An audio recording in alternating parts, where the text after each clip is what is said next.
ঠিক আছে, তাহলে আমরা চলে যাচ্ছি আমাদের মেইন পার্টে, যে আর্কিটেকচার ডেফিনেশন প্রসেস।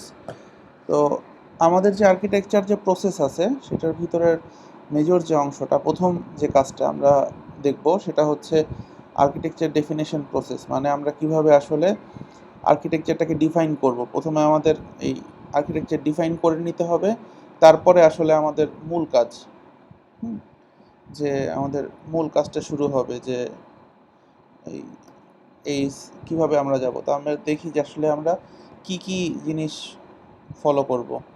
তো প্রথমে যেটা আসবে সেটা হচ্ছে আমাদের কিছু গাইডিং প্রিন্সিপাল থাকবে। হ্যাঁ, যে আমাদের কিছু প্রিন্সিপাল আছে, সেই প্রিন্সিপালগুলোর উপর ভিত্তি করে আমরা আসলে দেখব যে কিভাবে একটা আসলে ভালো আর্কিটেকচারাল ডেফিনেশনকে রেডি করা যায়, বা আর্কিটেকচারের একটা ডেফিনেশন ভালোভাবে দিতে গেলে কী করতে হয়। দেন আসবে যে প্রসেস আউটকাম, এই প্রসেস আউটকামগুলো কিভাবে হয়। তারপরে আসবে ধরো তোমার প্রসেস কনটেক্সট। দেন আমাদের কিছু সাপোর্টিং অ্যাক্টিভিটি আছে। এরপর আসলে আমরা যাব একটা ডেফিনিশন অ্যাক্টিভিটি, একটা ফ্লো চার্টের মধ্যে দিয়ে আমরা আসলে দেখব যে কীভাবে ডিফাইন করতে হয়। দেন আসবে আমাদের এই এক্সিট ক্রাইটেরিয়া, মানে এই প্রসেস থেকে আসলে কীভাবে বের হতে হবে, ক্রাইটেরিয়া বা কখন বের হবো, তো সেটার জন্য। দেন আমরা কিছু ছোট্ট করে দেখব যে যেহেতু এই যে প্রসেসটা আমরা দেখতেছি, এই প্রসেসটা বিভিন্ন এসডিএলসি মডেলে, আমাদের যে known software development life cycle মডেলগুলো আছে, ওইটাতে কিভাবে আসলে এটাকে অ্যাডপ্ট করা যায়। ঠিক আছে, তো এই হচ্ছে অবস্থা আমাদের। প্রথমে আমরা যাই, লেখাগুলো কি দেখা যাচ্ছে?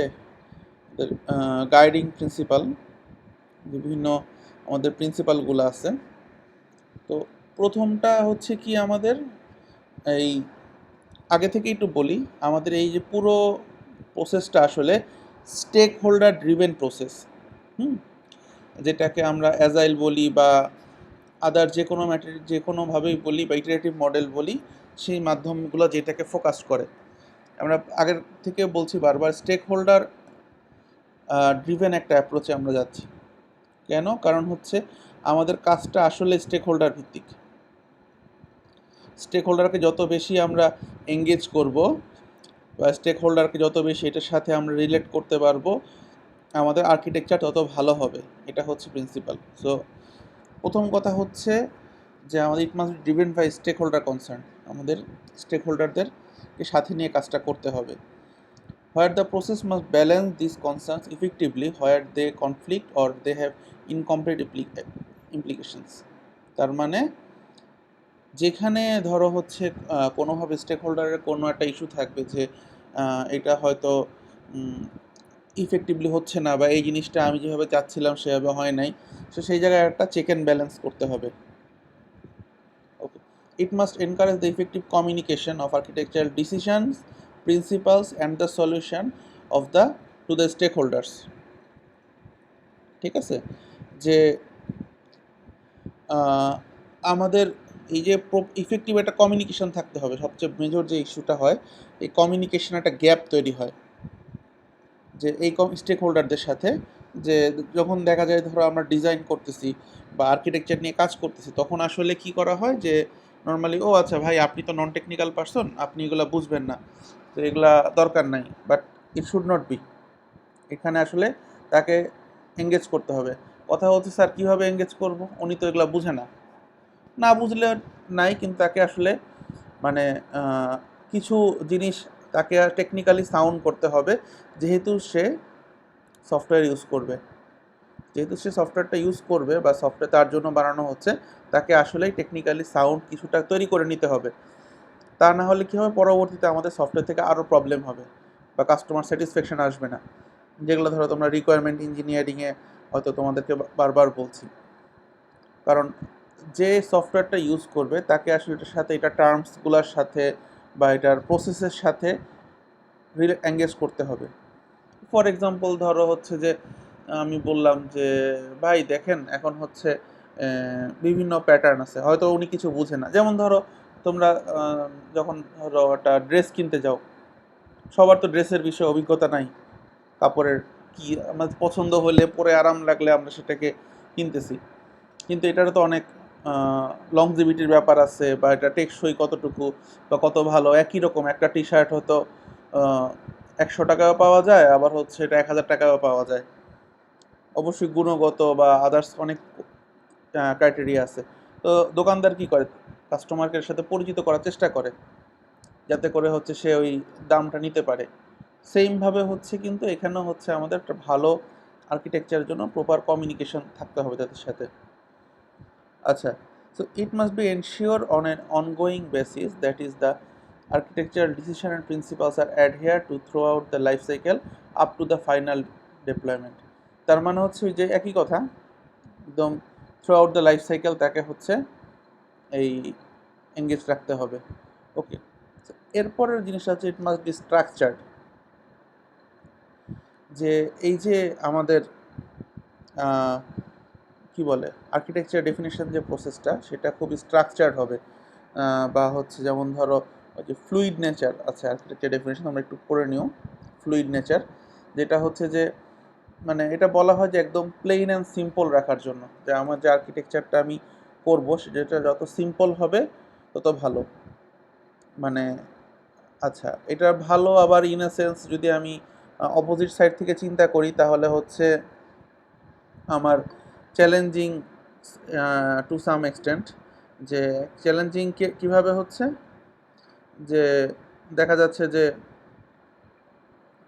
সিম্পল করতে গেলে আবার সিকিউরিটির প্রবলেমে পড়ে যাচ্ছি। হ্যাঁ, তো এইটা যাতে না হয়, অবশ্যই সিকিউরিটি প্রবলেমে পড়া যাবে না। তো আমাদের যদি আবার একটা প্লেন অ্যান্ড সিম্পল রাখতে হবে। প্লেন অ্যান্ড সিম্পল রাখলে কি হবে, খুব সহজে এটা আমাদের প্লাগ অ্যান্ড প্লে বা ইফেক্টিভলি ইউজ করা যাবে।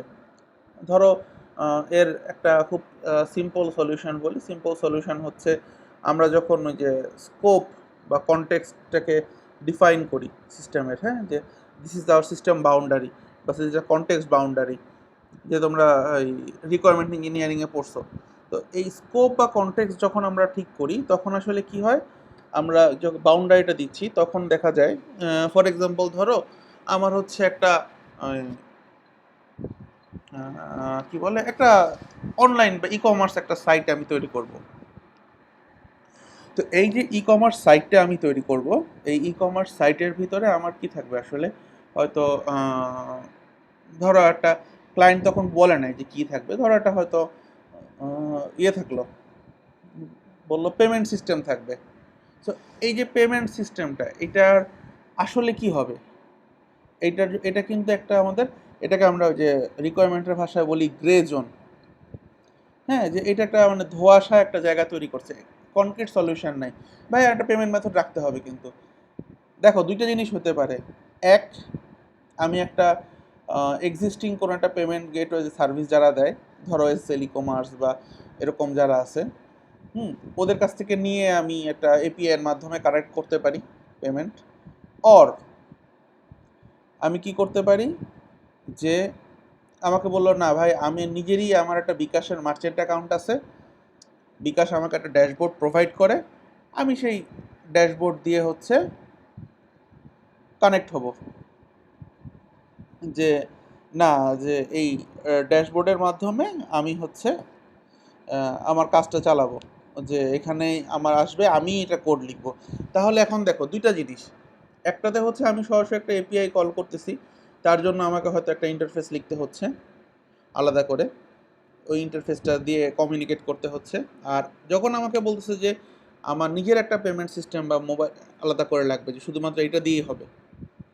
হ্যাঁ, ধরো হচ্ছে যে সে বলল যে না, আমার এখানে শুধু পেপাল দিয়ে পেমেন্ট করা যাবে, পেপালের সাথে আমার চুক্তি আছে, আমি পেপাল দিয়ে নিতে পারবো, আমার টাকা বিদেশে যাবে, অসুবিধা নেই। সো তুমি হচ্ছে কাজ করছো, এখন তোমার শুধু পেপাল নিয়ে কাজ করতে হচ্ছে। তাহলে এই যে এখন তোমাকে একটা নিজেরভাবে কোডটা লিখতে হচ্ছে বা ইন্টিগ্রেট করতে হচ্ছে, এটা তোমার আর্কিটেকচারের সময় ছিল না, তুমি জানতা না রিকোয়ারমেন্ট প্রসেসের সময়, তাই না? কারণ কি স্টেক হোল্ডার সেটা বলে নাই, বা ক্লায়েন্ট সেটা কিন্তু এক্সপ্লেইন করে নাই প্রপারলি। তখন তোমার কি করতে হয়, আমরা সেই ক্ষেত্রে কী করি, প্রপার ইন্টারফেসিং করি মাঝখানে, যে ওকে ফাইন, যা কিছুই হোক আমার এটাকে সে আরেকটা মিডিয়াতে পাঠিয়ে দিবে। এখন ধরো এই যে ইন্টারফেসিং যদি বেশি করি তখন কি হয়, ওই যে সেম আগের ক্লাসে যে প্রবলেমটা বলছিলাম, আমি যখন এক স্টেপ থেকে আরেক স্টেপে যাব, একটা সিকিউর স্টেপ থেকে যখন একটা ইনসিকিউর একটা স্টেপে যাব, তখন আমার ডাটা লিক হতে পারে, বা ইনসিকিউর স্টেপ থেকে যখন আবার সিকিউর স্টেপে ব্যাক করব, তখন আমার সেখানে হচ্ছে যে সিকিউরিটি বা হচ্ছে আমার ব্রিচিং হতে পারে কোনো রকম। এইটা তখন হচ্ছে আমাকে আবার ম্যানেজ করতে পারতে হবে। সুতরাং ওই যে বললাম, কিপ ইট সিম্পল রাখার একটা প্রবলেম আছে, সুবিধা আছে, যে আমি সহজে ইন্টারফেসিং করতে পারতেছি। আবার হচ্ছে এটার অসুবিধাও আছে, যে আমি সিকিউরিটিতে ইনসিকিউর অবস্থায় পড়ে যাচ্ছি। তো এখানে আমাকে আসলে একটা ট্রেড অফ করতে হবে। ঠিক আছে, আচ্ছা, এরপরের এটা কি, এটা হচ্ছে প্র্যাগমেটিক হবে অবশ্যই, যে must consider real world issue such as lack of time or money, shortage of specific technical skill, বা unclear or changing requirement, blah blah blah. তো জিনিসটা কি আসলে, যে এটা হচ্ছে আমাদের একদম মানে বেশ রিয়েলিস্টিক একটা জিনিস হতে হবে আমাকে অবশ্যই যখন আমি করব। সেক্ষেত্রে যেমন ধরো আমি এখন চিন্তা করলাম যে আমি হচ্ছে এখন কি বলবো, ওই নতুন ধরনের একটা ফ্রেমওয়ার্কে কাজ করব। হ্যাঁ, ধরো হচ্ছে আমি ভিউ ডট জেএসে কাজ করব। বললাম আমাদের ভিউ ডট জেএস ফ্রেমওয়ার্ক দিয়ে আমি আমার আপাতত এই ওয়েব ফর্মগুলা বা ইন্টারফেসিংগুলা, ফ্রন্ট এন্ড ইন্টারফেসিংগুলা আমি তৈরি করব। আমি এটা মোটামুটি একটা এনশিওর করলাম। ওয়েল, ভালো, সবই ভালো, সবাই খুব খুশি। এখন কথা হচ্ছে আমার এখানে ভিউ ডট জেএসের কোনো ভালো প্রোগ্রামার নাই, বা ওই স্কিল কোনো লোক নাই, তাহলে কি হবে? বা অথবা হচ্ছে আমি স্টেক হোল্ডারকে বেশি এঙ্গেজ করতে গিয়ে এতটাই সিরিয়াস হয়ে গেছি যে ওখানে ওনার রিকোয়ারমেন্ট হচ্ছে এটাতেই করতে হবে। So what should I do? এটার জন্য হচ্ছে দুইটা পদ্ধতি আছে। একটা হচ্ছে যে এই জিনিসগুলা আগে থেকে অ্যাজাম্পশান করা, বা এগুলোর সাথে আগে থেকে পরিচিত হওয়া। কিভাবে? যে নিত্য নতুন টেকনোলজি বা ট্রেন্ডগুলোর সাথে করে অ্যাডপ্ট করে একটা বেস তৈরি করা, যেটা হচ্ছে বড় বড় সফটওয়্যার কোম্পানিগুলো তৈরি করে। তাদের কি থাকে, একটা R&D ডিভিশন থাকে। R&D ডিভিশনদের কাজ হচ্ছে কি, নিত্য নতুন যেগুলো আসবে টেকনোলজি, সেখানে হচ্ছে সব ফ্রেশ গ্র্যাজুয়েট বা হচ্ছে ক্রিয়েটিভ লোকজন, চ্যালেঞ্জিং পিপলদেরকে রাখা হয়, যারা হচ্ছেন এই সেম জিনিস, ধরো অলরেডি আমার একটা এক্সিস্টিং সিস্টেম আছে, সেটার হচ্ছেন সেটাতে নিউ টেকনোলজিতে নিউ প্ল্যাটফর্মে নিয়ে যাচ্ছে, বা সেটার উপরে এক্সপেরিমেন্ট চালাচ্ছে। বাট আমার ভালো প্রোডাক্ট আছে, সেটার উপর এক্সপেরিমেন্ট চালায় দেখতেছে যে কী করা যায়, এখানে কী ধরনের চেঞ্জ জানা যায়, বা নতুন টেকনোলজিকে সেই পুরান মোড়কে কীভাবে নতুন টেকনোলজি ইউজ করবে। যেমন ধরো আমরা কিন্তু দেখি যে ফেসবুকের লেআউটে কোনো চেঞ্জ আসতেছে না, একই রকম ঘুরে ফিরে, ফিচার অ্যাড হইলে হয়তো আসতেছে, কিন্তু এটার কিন্তু নিত্য নতুন প্রতিনিয়ত হচ্ছে কি হচ্ছে, এটার টেকনোলজি চেঞ্জ হচ্ছে। ফ্রন্ট এন্ডের আগে যেভাবে দেখাইতো, এখন ফ্রন্ট এন্ড কমপ্লিটলি ডিফারেন্ট, এখন কমপ্লিট জাভাস্ক্রিপ্টের উপর চলে আসছে, কিন্তু আমরা কিন্তু কখনোই চেঞ্জটা বুঝতে পারি নাই। কেন? বিকজ এটার পিছনে এটার আর্কিটেকচারে কাজ করছে তারা, ওটাকে যতটুকু সম্ভব সেম রেখে তারা কাজ করার চেষ্টা করছে। ওয়েল, এরপর চলে যাই গাইডিং প্রিন্সিপাল। এটা ফ্লেক্সিবল হবে, অলরেডি আমি বলছি কথাটা। So it must be technology agnostic. আচ্ছা, এখানে কিছু স্পেলিং মিস্টেক আছে, তো আমরা একটু এগুলা ইগনোর করো, যেহেতু হচ্ছে ওই ওসিআর দিয়ে কি বলে ইমেজ টু টেক্সট করা হয়েছে, তো সো অনেক কিছুকে সে হয়তো নিতে পারে নাই, মানে বুঝতে পারে নাই আর কি। এটা আমি ঠিক করে দিব দেখে। সো টেকনোলজি এগনোস্টিক মানে কি হবে? এই টেকনোলজি এগনোস্টিক মানে কি, সেটা কি করবে আমার, যে must not be mandate that the architecture be based around any specific technology. আচ্ছা, এটা একটা গুরুত্বপূর্ণ কথা, যে আমি যখন আর্কিটেকচারটা ডিজাইন করব, আমার আসলে ওই কোনো একটা টেকনোলজি বা টুল ড্রিভেন কোনো ডিজাইন আমি করব না। দিস ইজ খুব ইম্পর্ট্যান্ট। হ্যাঁ, যে ধরো আমি বললাম যে আমি হচ্ছে এটা আমি যেই ল্যাঙ্গুয়েজে ডেভেলপ করি, ডটনেটে করি, কিন্তু আমি চিন্তা করলাম যে ডটনেটের মতো করে আমি ডিজাইন করলাম না। What I should follow the architectural pattern. ঠিক আছে, যে অ্যাকচুয়ালি প্যাটার্ন কি, সেগুলো আমি দেখতে পারি। বাট ওই স্পেসিফিক টেকনোলজি বা টুল ড্রিভেন আমি কোনো রকম ইয়েতে যাব না। তাহলে কি হবে, আমি যদি ওগুলাতে যাই তখন আমার দেখা যাবে যখন আমার এই প্ল্যাটফর্ম বদলাতে হচ্ছে, হ্যাঁ, যে ধরো এখন আমি উইন্ডোজ প্ল্যাটফর্ম থেকে ওপেন সোর্স প্ল্যাটফর্মে চলে যাব, তখন কিন্তু আমার পুরা আর্কিটেকচার আবার চেঞ্জ করতে হবে। বা হচ্ছে আমি এখন হচ্ছে এই কি বলবো, এই এই প্ল্যাটফর্ম থেকে অন্য জায়গায় আমার সার্ভার, আমি এখন অন্য, আমি হয়তো ম্যাকিনটোশ সার্ভার ইউজ করব, অথবা হতে পারে যে আমি হচ্ছে এখন ডিফারেন্ট একটা ডাটাবেস ইউজ করতেছি। সো ওরকম যাতে ভাবে না হয়, ওগুলো থেকে যাতে ইফেক্টেড না হয়, এই জিনিসটা আমাদের অবশ্যই টেকনোলজি এগনস্টিক হতে হবে। আচ্ছা, ইট মাস্ট বি ইন্টিগ্রেটেড হবে, অবশ্যই যে এসডিএলসি মডেল আছে সেগুলোর সাথে অবশ্যই ইন্টিগ্রেট হতে হবে। আর এটা কি হবে, আরেকটা জিনিস important, it must B align with good software engineering practice and quality management standards. মানে যেমন ধরো যে ISO 9000 or something like that, যে এরকম একটা কিছুর সাথে আমাদের স্ট্যান্ডার্ডগুলো বা যে প্র্যাকটিস আছে, হ্যাঁ, যে এই যে ম্যানেজমেন্টের যে স্কিল আছে, যে আমাদের বলে এই লেভেল সিএমএমআই লেভেল 1 2 3 4 বা এসও স্ট্যান্ডার্ড, এগুলোর সাথে অবশ্যই আমাদের ফলো করতে হবে এগুলো। যে আদারওয়াইজ যেটা হবে যে এই আমার সফটওয়্যার হবে, সব কিছুই ভালো হবে, কিন্তু এটা আসলে আমি সেলেবল একটা পর্যায়ে নিতে পারবো না। হ্যাঁ, যেমন যে রডের অ্যাডে দেয় না যে বুয়েট স্বীকৃত রড, সো ওরকমভাবে একটা জায়গায় আমাদেরকে আসলে এটা নিতে হবে। সো এটা হচ্ছে আমার বেসিক জিনিস, যে আমি যখন শুরু করব তার আগে আমাকে এই জিনিসগুলা মাথায় রেখে আমাকে আগাইতে হবে। দেন আসি আমাদের প্রসেস আউটকাম। ঠিক আছে, সো এই এটা কি, যে আমাদের মেইন গোলটা কি, যে এটা একটা খুব সাউন্ড একটা আর্কিটেকচার ডেভেলপ করা। ঠিক আছে, তো এটার জন্য আমাদের কিছু কি আছে, এই আর্কিটেকচার যে ডেফিনেশনটা আমরা দিব, সেই ডেফিনেশনের কিছু প্রসেসগুলোর কিছু আউটকাম আসবে। হ্যাঁ, সেগুলো কি কি, একটা হচ্ছে কি, clarification of the requirement and of other inputs to the process. তার মানে কি, যে এই যে ধরো যেটা আগেও বলছি, স্টেক হোল্ডাররা নর্মালি দেখা যায় যে তাদের রিকোয়ারমেন্ট সাথে ক্লিয়ার ধারণা থাকে না। হ্যাঁ, অথবা অনেক সময় তারা কি করে, এটাকে বিভিন্নভাবে মানে ইনফ্লুয়েন্স করার চেষ্টা করে, যে এটাকে হয়তো ন্যারো ডাউন করে বা এটাকে ওয়াইড স্প্রেড করে ফেলে।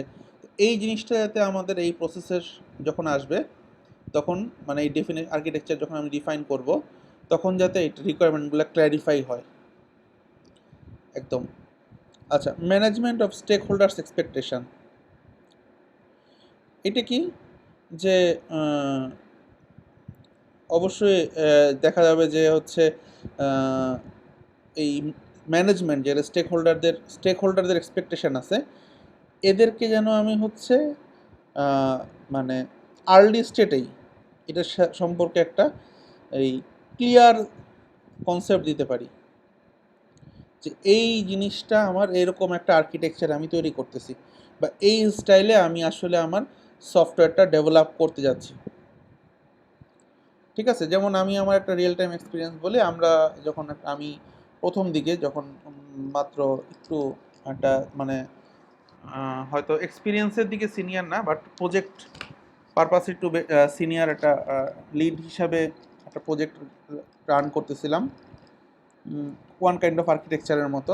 তো ওখানে হচ্ছে আমাকে দেখা গেছে যে ক্লায়েন্টের সাথে বসে আমরা ডিল করছি যে ওকে ফাইন, এটা এত সময় লাগবে, এই রকম লাগবে, এবং হচ্ছে দেখা গেছে অনেকটা ক্লায়েন্টের কথা ইনফ্লুয়েন্সড হয়ে হচ্ছে আমরা বলছি যে না এটা হচ্ছে আমাদের কথা ছিল এটা 1 বছর লাগবে ডেভেলপ করতে। আমরা যখন বলছি আমার তখন ইভেনচুয়ালি তখনও ধরো আমাদের ফ্রেমওয়ার্ক বা আদার্স জিনিসপত্রগুলো মানে কনফার্মড হয় নাই। তো বললাম যে অ্যারাউন্ড 1 ইয়ার অ্যাটলিস্ট লাগবে এত বড় একটা অ্যাপ্লিকেশন তৈরি করতে আমাদের। তা আমার টিমে ছিল মোটামুটি 3 জন ছিলাম, আমরা 3 জন না 4 জন ছিলাম। হ্যাঁ, আমি সহ 1 2 3 4 হ্যাঁ, আমি সহ মনে হয় আমরা 4 জন ছিলাম। যে আমরা বলছি মোটামুটি 1 বছর লাগবে। তো ভালো এখন ওরা তো এটাকে জোরাজুরি করে, না আমাকে এটা 4 মাসে দিতে হবে। তো তখন আমরা একটা পয়েন্টে আসলাম যে ওকে ফাইন 4 মাসে আমরা হচ্ছে এইটুকু পার্ট আমরা করে দিব, যে অ্যাটলিস্ট ফার্স্ট কিছু ইনিশিয়াল যেতে ডিলিং করতে পারে, বা তাদের হচ্ছে যে কাস্টমার বেজ আছে কাস্টমার বেজের সাথে তারা যেন প্রপার কমিউনিকেশন করতে পারে, এইটা হচ্ছে আমরা করে দিব। মানে এই জিনিসটুকু তাদেরকে করে দিব। ফাইন, ওয়েল, তারা খুব খুশি যে আচ্ছা ভালো কথা, যে এটা তো হলে খুব ভালো হয় আমাদের, যে আমরা ওদেরকে এনে দিব বা করে দিব। এখন এটা যখন ভাবতেছে তখন হচ্ছে এই আমরা কাজ শুরু করলাম। কাজ শুরু করতে গিয়ে ব্যাপক রকম চ্যালেঞ্জ আসছে। ওদের এই রিকোয়ারমেন্টগুলো বুঝে দফায় দফায় তাদেরকে নিয়ে আসা, নিয়ে বসে এই ক্লিয়ার করা যে আপনারা অ্যাকচুয়ালি এটা দিয়ে কী বোঝাচ্ছেন। তখন আমরা দেখলাম যে ওরা মানে ধরো রিকোয়ারমেন্টের জন্য একটা বই দিছিল আমাদেরকে, মোটামুটি ওদের ফিচার বা বিজনেস প্রসেসটা, সেটা হচ্ছে ধরো কি বলবো, প্রায় 150 পেজের একটা সামারি বই দিছিল, যে এটা বাংলায় লেখা এবং ধরো কোনো রকম স্পেসিং নাই, কোনো মার্জিন নাই, কিছু নাই, বাংলাতে লেখা পুরাটা, বিশাল বড় একটা বই। সেই বই পড়ে এটার সিস্টেমটা বোঝা, পুরো ওভারভিউ নিয়ে, মানে সেই বই পড়তেই দেখা গেছে হচ্ছে যে আমাদের মানে মাস চলে গেছে প্রায়। তো তখনও হচ্ছে কাজ শুরু করতে পারিনি, বা এর মধ্যে হচ্ছে হঠাৎ করে তারা বলছে যে আমাদের একটা এরকম মেলা হবে, মেলায় আমরা এই জিনিস দেখাবো, ওটা হচ্ছে ফেল করছি। তো এই যে এক্সপেকটেশন বা তাদের এক্সপিরিয়েন্সের অভাবের কারণে আমরা কি হয়েছে যে দেখা গেছে যে স্টেক হোল্ডারদের যে এক্সপেকটেশন ছিল বা তাদেরকে আসলে প্রপার একটা ওভারভিউ দিতে পারি নাই। হ্যাঁ, যে তাদেরকে আসলে পুরোপুরি জিনিসটা সম্পর্কে ধারণা দিতে পারি নাই। কারণ ওরা অবশ্য পরে বুঝতে পারছে যে ওদের কমপ্লেক্সিটিগুলো কোথায়। তাদেরকে যেমন ধরো ওদের একটা রিকোয়ারমেন্ট ছিল এরকম খুব হাস্যকর একটা জিনিস। তো উনি একটা রিকোয়ারমেন্ট হচ্ছে যে ধরো এখানে সাইন আপ করতে পারবে কিভাবে, যে হচ্ছে কেউ তার জিমেইলের মানে জিমেইলের ইউজার নেম পাসওয়ার্ড দিয়েই এখানে রেজিস্ট্রেশন করতে পারবে। তা আমার কথা আমি বলতেছিলাম যে এখানে জিমেলের ইউজার নেম পাসওয়ার্ড দিয়ে রেজিস্ট্রেশন কীভাবে করবে, কেন করবে? আমি আমার জিমেলের ইমেল অ্যাড্রেসটা ইউজ করতে পারি, কিন্তু আমি সেই পাসওয়ার্ড তো ইউজ করবো না। বলে না, এটা করা যায়। তো আমি বললাম যে হ্যাঁ করা যায়, কিন্তু সেক্ষেত্রে আপনার হচ্ছে এটা ওই লগ ইনের ইনফরমেশন আপনার ডিফারেন্ট হবে, বা এটা হচ্ছে আলাদা। তখন ধরো আমি 2000 12-13 সালের কথা বলতেছি, হ্যাঁ।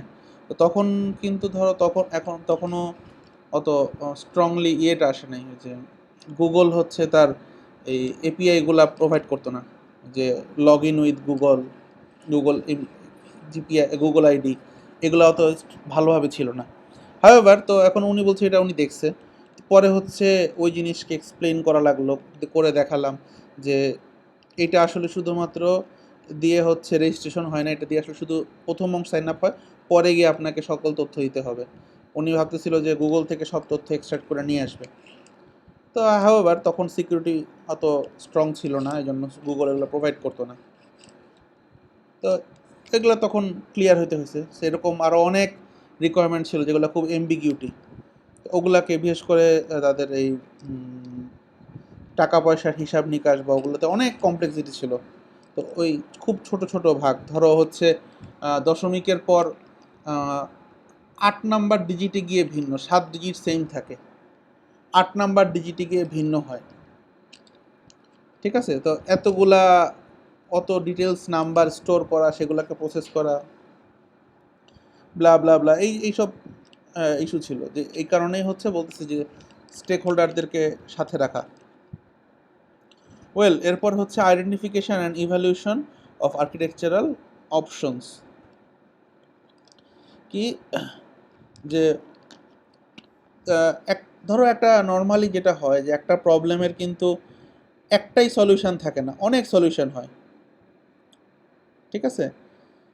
সো এখন হচ্ছে তোমাকে কি করতে হবে আসলে, যেমন যে কোনো একটা প্রবলেমের কিন্তু একটা না অনেকগুলো মাল্টিপল সলিউশন থাকে, তোমাকে আসলে প্রত্যেকটা সলিউশনেরই শর্ট অ্যানালাইসিস করতে হবে, যে স্ট্রেংথ, উইকনেস, অপরচুনিটি, থ্রেট, এই শর্ট অ্যানালাইসিস করে তোমাকে আসলে একটা চুজ করতে হবে যে কোনটা বেস্ট সলিউশন। তার মানে এই যে একটা ইভ্যালুয়েশন অপশন, যে তুমি একটা প্রসেসের যে একটা সলিউশন দেওয়ার, যেমন ওই যে আমি বলতেছিলাম যে ধরো এই যে আমি যদি এখন এভাবে রাখি যে log in with Google, Gmail বা লগ ইন উইথ ফেসবুক, এই অপশনগুলো যদি রাখি, তো এইটা রাখলে আমাদের সুবিধা কি অসুবিধা কি, বা এতে করে আমার কি অপরচুনিটি হচ্ছে, বা হয়তো বা ধরো হচ্ছে যে আমার একটা ট্রানজ্যাকশান প্রসেস করব আমি, সেই ট্রানজ্যাকশান প্রসেসটা কিভাবে রাখবো আমি, হ্যাঁ, ফর এক্সাম্পল ধরো আমি কি আমার একটা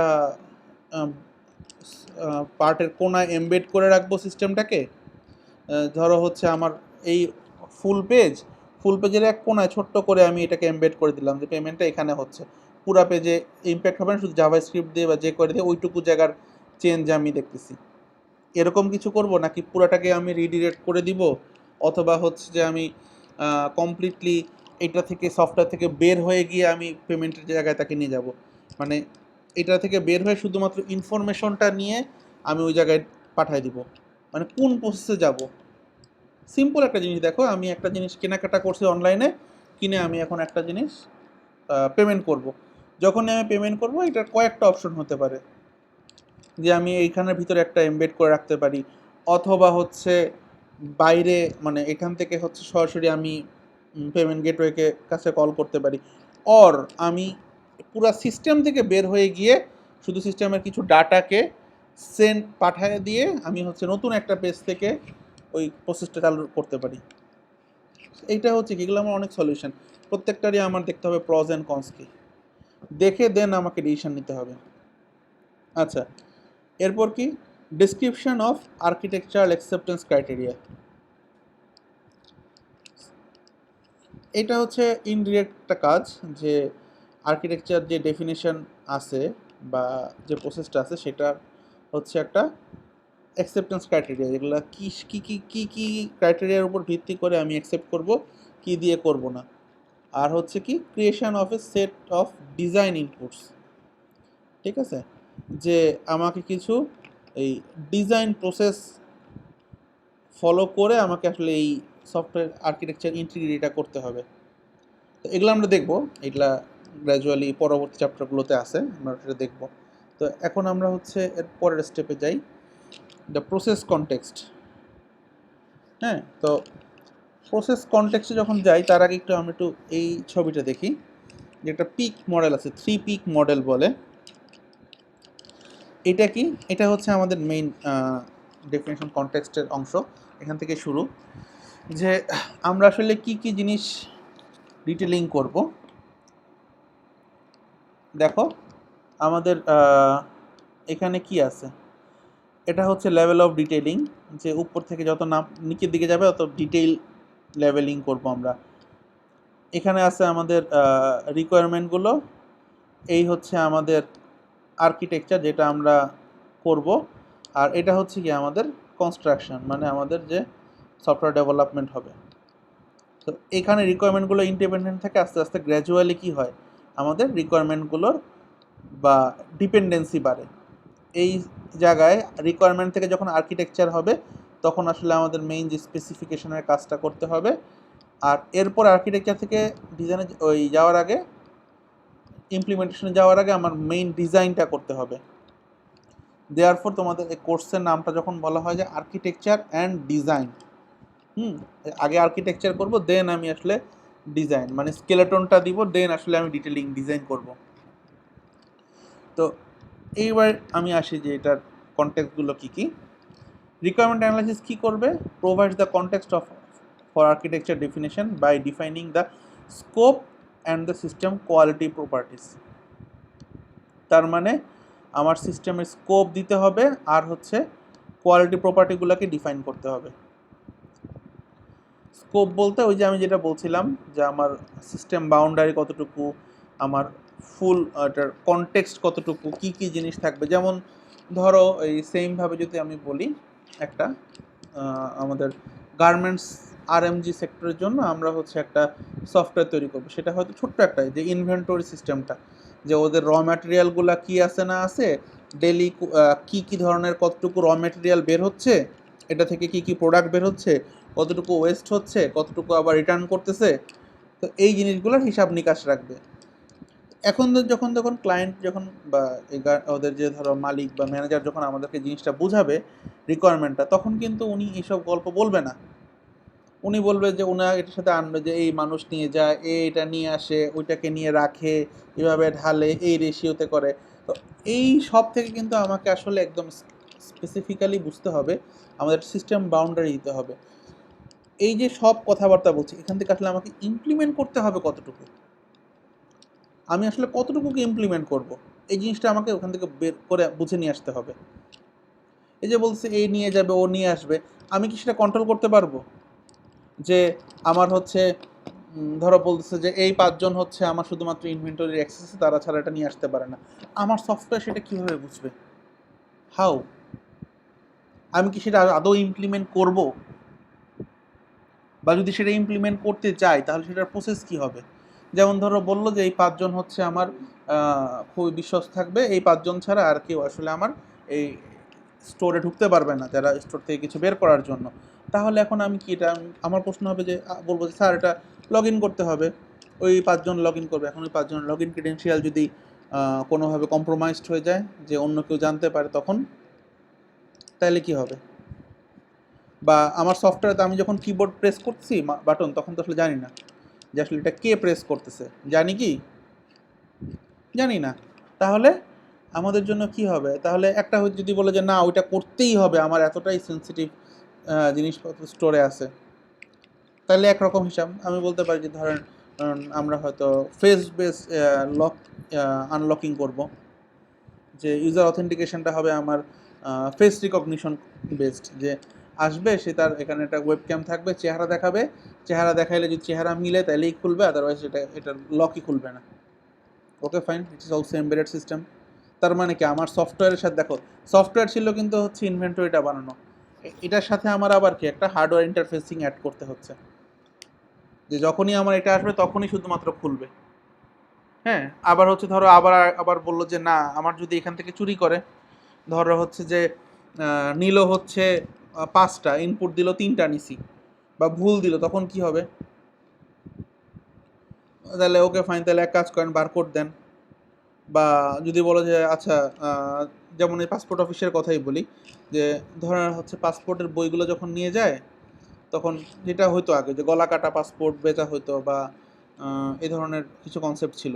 তো তখন আসলে কি হইতো, যে ওই পাসপোর্টের বই চুরি হইতো, চুরি হওয়ার পরে ওই বইগুলাতে ধরো তথ্য হাতে লিখে বা প্রিন্ট করে ওরা কারসাজি করে দিয়ে দিত, ঠিক আছে, যে দেখানোর জন্য। তো যাই হোক, এগুলার জন্য এখন কি আসছে, যে ওখান থেকে আমাদের যে ধরো বললো যে না আমার প্রতিটার গায়ে বারকোড থাকবে, বারকোড স্ক্যান করে করে বের করবে। এখন ধরো আমি স্ক্যান না করেই বের করে ফেললাম, কি হবে? ঠিক আছে, বারকোড স্ক্যান না করেই বের করলাম, তখন কি হবে? তো এই যে এটার জন্য তখন কি হইলো, যে আমরা পাসপোর্ট অফিসকে সলিউশন দিলাম কি, আমরা হচ্ছে আরএফআইডি দিয়ে করব। তার মানে কি, কিছুই না, ধরো গেটের কাছে একটা হচ্ছে মেশিন বসানো আছে, রাখা আছে, এটা কাউকে কিছু ধরতেও হয় না, করতেও হয় না। যখন এখান থেকে বের হয়, আমরা ওই যে জাস্ট সিস্টেমে কী করতে হয়, যে আমি এখন ইন করতেছি না আউট করতেছি, তো একজন আছে যে হচ্ছে দেয় যে আমি আউট করতেছি, মানে এখান থেকে বের করতেছি ওয়্যার হাউস থেকে। তো যখনই বের হচ্ছে গেট দিয়ে, সে দূর থেকে আরএফআইডি নাম্বারটা পড়ে ওইটাকে এন্ট্রি দিয়ে দিচ্ছে যে এইটা এটা এটা বেরোচ্ছে। এখন আমি যেভাবেই হাইড করি, বা ইভেনচুয়ালি দেখা যায় আমি যদি কাঠের বাক্সেও, আমরা যেটা টেস্ট করে দেখাছিলাম, কাঠের বাক্সে রেখেও যদি পাস করি, ওইটা সে পড়তে পারে। তো কাঠের বাক্সকেও সে পড়তে পারে, কাঠের বাক্সের ভিতরে যে নাম্বার থাকে সেটাকেও সে স্ক্যান করতে পারে, তাকে এটা কাছে নিতে হয় না মেশিন, ওখান দিয়ে গেলেই হয়। ঠিক আছে, অথবা এমন আছে দেখাইছে যে কাঠের বাক্স আছে, কাঠের বাক্স চারপাশে ভিতরে ধরো অনেকগুলা রাখা আছে, এরকম চারপাশে মেশিনটা ঘোরানো হয়েছে, সে অটোমেটিক বুঝে গেছে। তা আবার এগুলা হচ্ছে কি আমাদের স্কোপ বা কনটেক্সটগুলোকে ডিফাইন করা, যে অ্যাকচুয়ালি আমার সিস্টেমে কি হবে বা কতটুকু হবে। যেমন দেখো এই যে এই জিনিসগুলো বলতেছি, তোমাদের যদি ডোমেইনটা সম্পর্কে ভালো ধারণা না থাকে, এগুলো সম্পর্কে নিত্য নতুন টেকনোলজি সম্পর্কে, তাহলে তোমরা কিন্তু ক্লায়েন্টকে সলিউশন দিতে পারবা না। দেখে দেন হচ্ছে এগুলা ডিফাইন করা। তাহলে হচ্ছে আমার প্রথমে হবে স্কোপটা ডিফাইন করা, আর হচ্ছে কোয়ালিটি প্রপার্টিস। আচ্ছা, এবার দেখো architectural definition often reveals inconsistent and missing requirement. এই জিনিসটা খুব ইম্পর্ট্যান্ট আমাদের। এই ইনকনসিস্টেন্ট অ্যান্ড মিসিং রিকোয়ারমেন্টগুলোকে এই ডেফিনেশনের মাধ্যমে আমাদের বের করে নিয়ে আসতে হবে। আমরা যে প্রথম যে জিনিসটা ছিল আমাদের আউটকাম, যে একটা রিকোয়ারমেন্টগুলো ক্লিয়ার হবে। কারণ কি যখন তুমি এটা এই রিকোয়ারমেন্ট থেকে স্টেপ থেকে সরাসরি হচ্ছে আর্কিটেকচারাল প্রসেস নিয়ে কাজ শুরু করব আমরা, তখন কি হচ্ছে দেখো এই যে আমাদের রিকোয়ারমেন্ট থেকে কিন্তু আমরা এখন যে কোন স্পেসিফিকেশান বানাচ্ছি, হ্যাঁ, স্পেসিফিকেশান যখন আমরা বানাচ্ছি তখনই আসলে আমরা আর্কিটেকচার নিয়ে কাজ করতেছি। দেয়ার ফর আমাদের কি হচ্ছে যে ইনকনসিস্টেন্ট আর মিসিং রিকোয়ারমেন্টগুলো কিন্তু থাকতেছে না, এগুলো আস্তে আস্তে আমার ক্লিয়ার হয়ে যাচ্ছে। ঠিক আছে, আর অবশ্যই স্টেক হোল্ডারদের কস্ট এবং কমপ্লেক্সিটি সম্পর্কে ধারণা হবে। ইভেনচুয়ালি সেম এক্সাম্পলটা দেই, আমার সে যে বিজনেস অটোমেশন, আমাদের যে বাজেট ছিল, এই বাজেট হচ্ছে বাজেট থেকে প্রায় প্রায় দ্বিগুণের কাছাকাছি আসলে বাজেট পরে চলে গেছে। বিকজ যখন ধরো ইনিশিয়াল স্টেজে বাজেট নিয়ে আলোচনা করছে যে আমাদের বিজনেস টিম ছিল, বা সেখানে ধরো আমিও ছিলাম মিটিংয়ে, তো এক্সপিরিয়েন্স হোক বা হচ্ছে কাজটা পাওয়ার জন্য হোক, তখন হচ্ছে আসলে কম বাজেটে রাজি হয়েছিল। তো পরবর্তীতে ওনারাও বলছে যে আপনি যখন দিচ্ছেন আমরা বাজেট কম হয়েছে, কারণ আপনাদের চেয়ে প্রায় 3-4 গুণ বেশি অন্যান্য কোম্পানিরা বলছে, এবং অ্যাকচুয়ালি কেউ রাজিও হয় না এত কমপ্লেক্স জিনিস বানাইতে। তো যাই হোক, তো এই জিনিসগুলোর কস্টকে বের করা হয়েছে কীভাবে, যখন আমরা আসলে অ্যাকচুয়াল কাজটা দেখাইছি, যে আর্কিটেকচার যখন তৈরি করতেছি যে এটা কতটুকু কমপ্লেক্স বা এটা কত বড় লেভেলের কাজ হবে, তখন আসলে এটার কস্টটাও ক্লিয়ার হয়। আচ্ছা, this feeds back into requirement analysis to clarify and add requirements and to prioritise this when trade offs are made between stakeholders. এই যে দেখো যে আমাদের এখানে কি করছে, রিকোয়ারমেন্টসগুলোকে প্রায়োরিটাইজেশন, আমরা দেখছিলাম না রিকোয়ারমেন্টস প্রায়োরিটাইজেশন, এই প্রায়োরিটাইজেশনটা কখন হবে, যখন আমি ডিফাইন ডেফিনেশনগুলো দিব, যে রিকোয়ারমেন্টগুলো ক্লিয়ার হবে, তখন আসলে আমাদের স্টেক হোল্ডার, যেহেতু আমাদের বারবার স্টেক হোল্ডারদের সাথে কাজ করতেছি, সো স্টেক হোল্ডারদের সাথে বসে আমাদের আসলে কি হবে, এই প্রায়োরিটিগুলো ঠিক হবে, কোনগুলো আগে করব। ওই যে মনে আছে বলছিলাম যে আমরা যে ওকে ফাইন এই 4 মাস পরে একটা আমরা এরকম একটা ভিউ দিব, তার মানে কি একটা প্রায়োরিটি, আমরা একটা প্রায়োরিটি সেট করতেছিলাম যে কি কিসের উপর ভিত্তি করে আমরা তাকে দিব বা কতটুকু দিব, কোনটা আগে দিব কোনটা পরে দিব ইত্যাদি। When architecture definition has resulted in an architecture that appears to meet an acceptable a set of user requirements. তোমরা ইউজার রিকোয়ারমেন্ট জানো, সো এন্ড ইউজার লেভেলের রিকোয়ারমেন্টগুলো স্টেক হোল্ডারদের কানেক্ট করলেই অ্যাকচুয়ালি বের হবে, আদারওয়াইজ কখনোই বের হবে না। কারণ ওই যে এন্ড ইউজার যে ইউজ করবে সে কি চায়, যেমন সেমভাবে হচ্ছে আমরা যখন এই স্যানোফিতে ওদের সিআরএম নিয়ে কাজ করছি আমি, তখন দেখা গেছে যে আমরা বানায় নিয়ে আসছি, ডেপ্লয় করছি বসে বসে আইটি সেকশানে, সব টেস্ট করছি। টেস্ট করার পর যখন ধরো এটাকে আমরা মেইন ওদের যে যারা ডক্টররা ছিল, ডক্টরদের কাছে যখন গেছি সফটওয়্যার নিয়ে ট্রেনিং দিতে, ওখানে গিয়ে তো পুরাই আমি ভেবা জায়গা খেয়ে গেছি, কী ব্যাপার, ওরা দেখি অন্য কথা বলতেছে। আমরা যেটার জন্য দেখা গেছে যে প্রায় 2 সপ্তাহ সময় নষ্ট করছি, সেই জিনিস আসলে ওদের দরকারই ছিল না কোনো, ইনফ্যাক্ট সেটা ওদের কোনো কাজেই লাগবে না।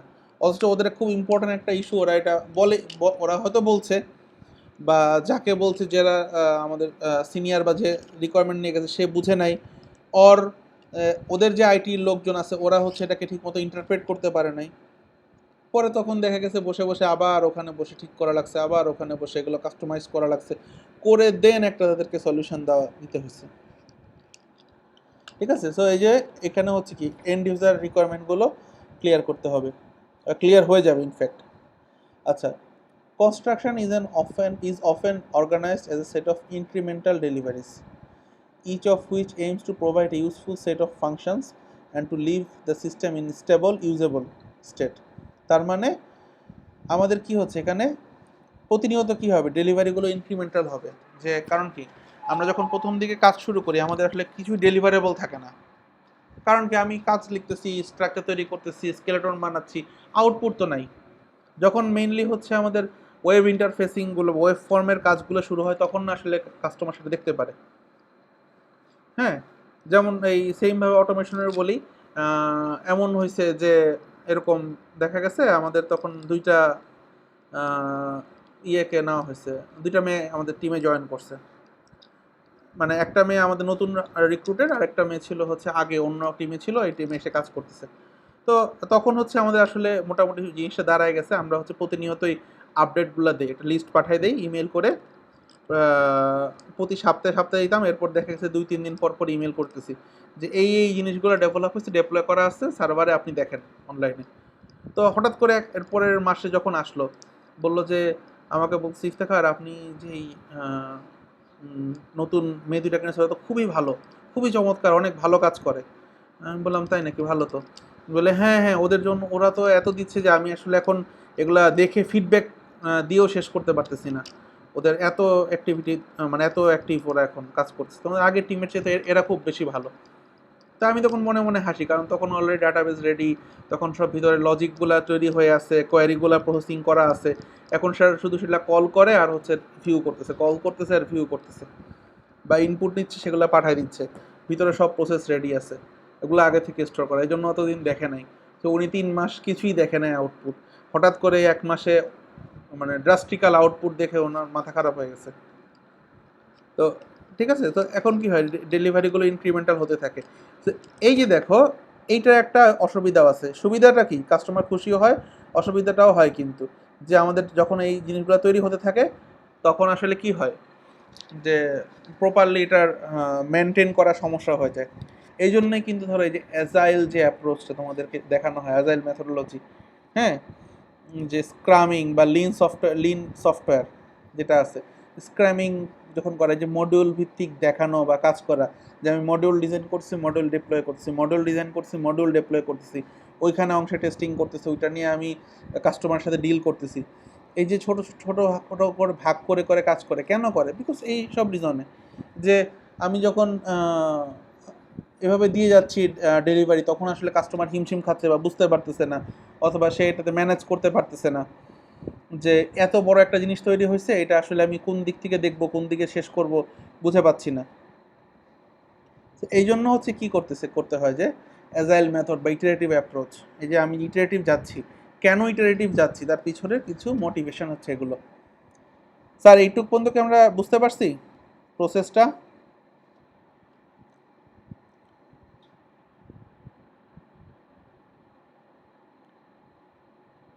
এগুলা কি বোঝা গেছে?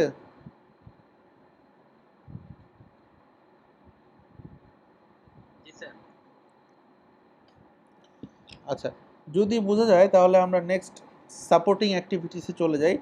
সো এই সাপোর্টিং অ্যাক্টিভিটিগুলো মানে আমাদের এই ডেফিনেশন করার জন্য কি লাগবে, প্রথমে আমাকে যেটা করতে হবে, যে আমার এটা শুরুর আগে আমার সাথে সামনে কী থাকতে হবে, system baseline scope and context থাকতে হবে। এই জিনিসটা অবশ্যই আমার আগে থেকে থাকতে হবে, মানে সিস্টেম বাউন্ডারি কী তৈরি করব, কি করব না, কতটুকু করব, এবং অবশ্যই যে কী স্টেক হোল্ডার, যারা একদম মানে ইনফ্লুয়েন্সিং বা প্রাইমারি স্টেক হোল্ডার, তাদের কনসার্নগুলো থাকতে হবে, সেট অফ কনসার্নস, তারা কী কী করবে। দেন আমাদের কিছু কাজ আছে, যে কি, initial scope and context define করা, স্টেক হোল্ডারদের এঙ্গেজ করা, first card concerns architecture define করা, অ্যান্ড হচ্ছে স্কেলেটন। আমরা একটা ফ্লো চার্ট দেখি সাপোর্টিং অ্যাক্টিভিটির মধ্যে কী কী পড়ে আসলে। সো এই যে বক্সগুলো দেখতেছো, এই যে আমাদের যে বক্সগুলো এখানে আছে, এই বক্সগুলো, এগুলো হচ্ছে কি আমাদের ইনপুট আর আউটপুট, ঠিক আছে, এই আন্ডারলাইন করা লেখা দিয়ে যেগুলো, আর এগুলো হচ্ছে ফ্লোচার্টের স্টেপ, তোমরা এগুলো জানো সবাই, তারপরেও বলতেছি। তো প্রথমে আমাদের কি করতে হবে, ইনিশিয়াল স্কোপ অ্যান্ড কনটেক্সটটাকে ডিফাইন করা। উদ্দেশ্যটা কি, আমাদের এখানে সিস্টেম বাউন্ডারিগুলা, যেটা আমি বারবার বলতেছি, বাউন্ডারি, বিহেভিয়ার, রেসপন্সিবিলিটি, হ্যাঁ, সেটা অপারেশনাল বা অর্গানাইজেশনাল কনটেক্সটে ডিফাইন করা। ঠিক আছে, এইটার এই স্টেপের আমরা যদি বলি এই ইনিশিয়াল স্কোপ যখন করবো, এটার ইনপুট কি হবে, মানে যে অ্যাকোয়ারার আছে দিবে তার need and vision, organisational strategy, আর হচ্ছে এন্টারপ্রাইজ আইটি আর্কিটেকচার, এগুলো হবে কি এটার ইনপুট। এই স্টেপ আমার আউটপুট কি দিবে, আউটপুট দিবে হচ্ছে statement of goals of the system. মানে আউটপুট দিবে বলতে এটা তো আসলে কোনো সফটওয়্যার না, এটা আসলে আমাদের কাজ। তো এইটার জন্য আমাদের প্রথমে কি ছিল, আমাদের এটা এই কোম্পানির ভিশন মিশন আমরা নিচ্ছিলাম, স্ট্র্যাটেজিগুলো নিচ্ছিলাম, নিয়ে এখান থেকে আমাদের আসলে সিস্টেমের গোলটা বের করতে হবে, যে রেসপন্সিবিলিটি কোনগুলো আমরা ইনক্লুড করব আর কোনগুলোকে আমরা বাইরে বের করে দিব, এক্সক্লুড করব রিকোয়ারমেন্টগুলো বা রেসপন্সিবিলিটিগুলো। ঠিক আছে, এই জিনিসগুলো আমাদের এই স্টেপে ঠিক হবে। এরপর আসবে এঙ্গেজিং, এটা তো সহজেই বুঝতেছি, এখানে আসলে এইটা আসলে পুরোটাই হচ্ছে ফিডব্যাক মডেল। হ্যাঁ, যে এখানে আমরা আসলে কমপ্লিটলি ফিডব্যাক নিয়ে কাজ করব, ফিডব্যাক বলি বা ফিড ফরওয়ার্ড মডেল বলি, যে তাদের ফিডব্যাক নিয়ে সেটাকে ইউজ করা। আচ্ছা, এবার হচ্ছে কি ফার্স্ট কার্ড কনসার্ন ক্যাপচার করব। কি এখানে কি হবে, understand the concern that each stakeholder group has about the system and the priorities they place on each concern. তার মানে হচ্ছে কি ওই যে আমাদের প্রায়োরিটাইজেশনগুলো, এই দেখো এইটা আসলে আমাদের কি আউটপুট দেয়, এই স্টেক হোল্ডারদের কনসার্নগুলো বা হচ্ছে কি আমাদের প্রায়োরিটিগুলো সেট করে, যে আমাদের সিস্টেমের প্রায়োরিটি কি হবে, এগুলোকে আমি সেট করতেছি। কোনটাকে আমার আগে কনসার্ন দিব, কোনটা আমার পরের কনসার্ন হবে, সেই জিনিসটা আমার এখানে আসতেছে। ঠিক আছে, আচ্ছা তোমরা ক্লাস করতেছো কয়জন? 1 2 3 4 5, 5জন। 1 2 3 4, 5জন ক্লাস করতেছো। 7জন তো আমি সহ। 1 2 3 4 5 6।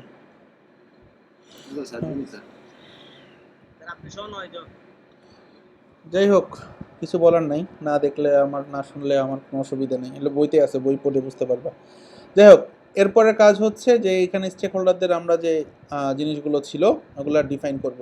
আচ্ছা, ইন দ্য মিন টাইম আমাদের যে স্কোপ আর কনটেক্সট তৈরি হয়ে আসছিল, এইবার যে ডিফাইন আর্কিটেকচার যে প্রসেস আছে সেখানে আসলে কি হবে, আমাদের এই জিনিসটা আমরা ইনপুট হিসাবে দিব, তাদের কনসার্নগুলোকে ইনপুট হিসাবে আসবে, মাথায় রেখে আমাকে আসলে কি একটা আর্কিটেকচারাল ডেসক্রিপশান তৈরি করতে হবে, প্লাস কিছু গাইডলাইন অ্যান্ড কনস্ট্রেন্ট তৈরি করতে হবে, যে আমাদের শর্তগুলো কী, বা তোমরা তো রিকোয়ারমেন্টে কনস্ট্রেন্ট তৈরি করছো, তোমরা জানো কনস্ট্রেন্টগুলো কি, গাইডলাইন কি, এটা তৈরি করতে হবে।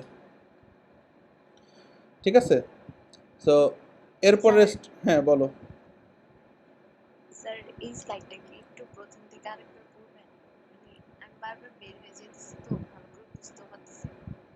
আচ্ছা বলবো, আবার দেখো শেষ করি, আগে শেষ করি তারপরে। সো এখন দেখো যে এরপরের পার্টটা হচ্ছে স্কেলেটন। হ্যাঁ, স্কেলেটনের মধ্যে কি হবে, যে আমাদের এই যখন, মানে এটা একটা অপশনাল স্টেপ, যে আমাদের আর্কিটেক্ট ডিফাইন করার পরে কোনো একটা স্কেলেটন লাগবে কিনা। যেমন হচ্ছে কোনো এই গাইডলাইনগুলো থেকে একটা আমাদের ওয়ার্ক প্রসিডিউর, বা যে ধরো কি বলে, যে অলরেডি ধরো একটা আমাদের এক্সিস্টিং কোনো সিস্টেম আছে, অর আমাদের ধরো প্রায়র কিছু এই ধরনের এক্সপিরিয়েন্স আছে, সেই স্কেলেটনগুলোকে সেট করা যদি লাগে তো আমরা সেট করব, সেক্ষেত্রে একটা স্কেলেটন সিস্টেম আমাদের আউটপুট দিবে, না লাগলে আমরা সরাসরি এখান থেকে এই কাজ শেষ। ঠিক আছে, ধরো বিশেষ করে যে কিছু কমপ্লেক্স, হ্যাঁ স্যার স্কেলেটনটা বলতে মানে কি বুঝাইতে আবার একটু বলবেন?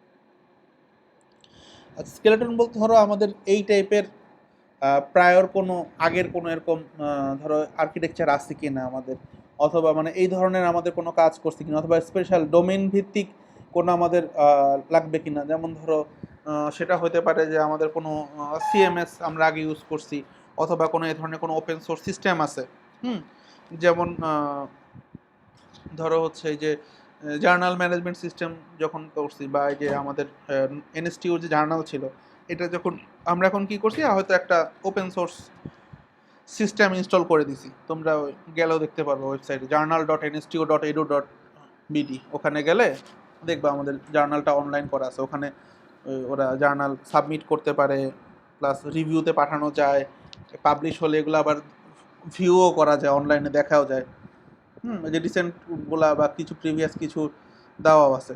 হাউএভার, তো ধরো আমাদের এখন ধরো আমরা নতুন করে আমাদের নিজস্ব কিছু রিকোয়ারমেন্ট আসছে, চেঞ্জ আসছে, আমরা নতুন করে তৈরি করব। ইন দ্যাট কেস কী করতে পারি, যে আমরা একটা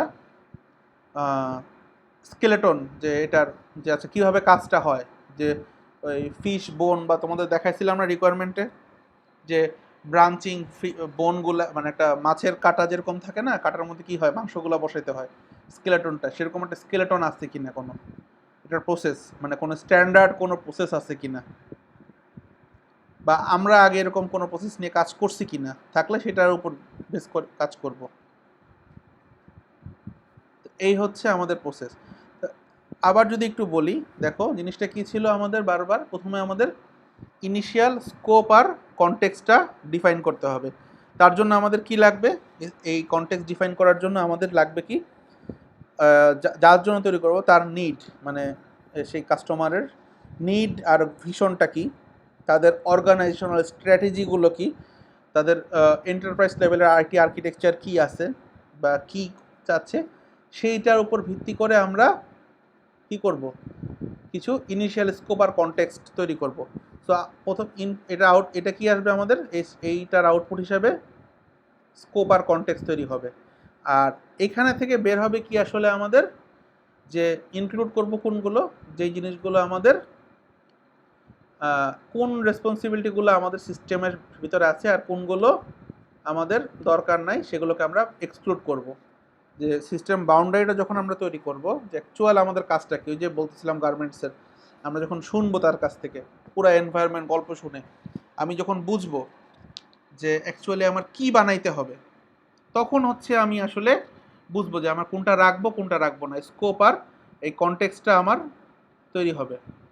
দেন আসবে স্টেক হোল্ডারদের এঙ্গেজ করা। এটা তো সিম্পল বুঝতেছি, স্টেক হোল্ডারদের এঙ্গেজ করা, তাদের নেওয়া, ভিউ নেওয়া, তাদের মতামত নেওয়া, ফিডব্যাক, যেটাকে আমি বারবার বলছি যে ফিডব্যাক, প্রত্যেকটা স্টেপে তাদের ফিডব্যাক নেওয়া, ফিডব্যাক নিয়ে তাদেরকে নিয়ে কাজ করানো। সো এই ফিডব্যাকগুলো দিয়ে দিয়ে আমার কী হবে, আসলে আমি প্রায়োরিটিটা সেট করতে পারবো পরের স্টেপের, যে আমি কোনগুলাকে আগে প্রায়োরিটি দিব, কোনগুলাকে পরে প্রায়োরিটি দিব, এই স্টেপগুলো আমি বের করব, যে কনসার্নগুলো। দেন আমার আসবে কি, যে স্টেক হোল্ডারদের কনসার্নগুলো আসবে। তো আমার আগের যে স্কোপ তৈরি হয়েছিল, স্টেক হোল্ডারদের কনসার্ন, দুইটা মিলে আমি এখন আর্কিটেকচারটা ডিফাইন করব। ঠিক আছে? তো এই ডিফাইনটা কীভাবে করব সেটাই আমরা এখন দেখব, এইটা ডিটেলসটা। হ্যাঁ, এই আর্কিটেকচারটি কীভাবে ডিফাইন করব সেই প্রসেসটা এখন আমরা দেখব। এই যে দেখো, আর্কিটেকচারাল ডিফাইন করার জন্য। হ্যাঁ,